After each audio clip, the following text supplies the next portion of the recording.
त्यांच्या मुलाचा विवाह झाला. त्यांनी खूप आनंदाने आपल्या मुलाचं लग्न लावलं होतं. एकुलता एक मुलगा आणि त्यांच्या खूप आशा होत्या, खूप स्वप्न होती.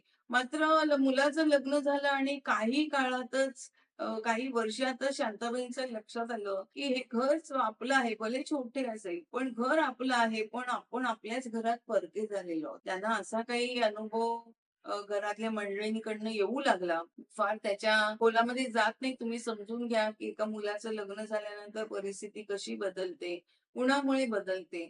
त्याच्यामुळे असं झालं, की तो सगळं त्यांना इतकं त्रास होऊ लागला, मानसिक त्रास होऊ लागला आणि खरं म्हणजे त्याच घर सगळं चालवत होत्या आणि स्वतःच्याच घरात त्या चोरासारखं वागणं त्यांचं होऊ लागलं. त्यामुळे एक दिवशी कंटाळून त्या वसईच्या श्रद्धानंद वृद्धाश्रमामध्ये दाखल झाल्या आणि तिथे दाखल झाल्यानंतर त्यांनी स्वतःचं शांताबाई हुबळीकर हे नाव अजिबात सांगितलं नाही. तर तिथे सगळा तो फॉर्म बिम भरावा लागतो, फॉर्मॅलिटीज असतात. तर त्यांनी आपलं शांता गीते नाव हे तिथे त्याच्यामध्ये दिलं होतं आणि असं झालं होतं ना, की त्यांना तिकडे ज्या बायका राहत होत्या किंवा ते जे संस्था जी काही ते वृद्धाश्रम चालवत होते, तर तिकडच्या लोकांनी त्यांना ओळखलंच नव्हतं, की या शांताबाई हुबळीकर आहे. बरं मला असं वाटतं कोणाला अशी कल्पना कोणी स्वप्नात सुद्धा असा विचार केला नसावा, की एवढी एकेकाळची मोठी अभिनेत्री वृद्धाश्रमात येईल.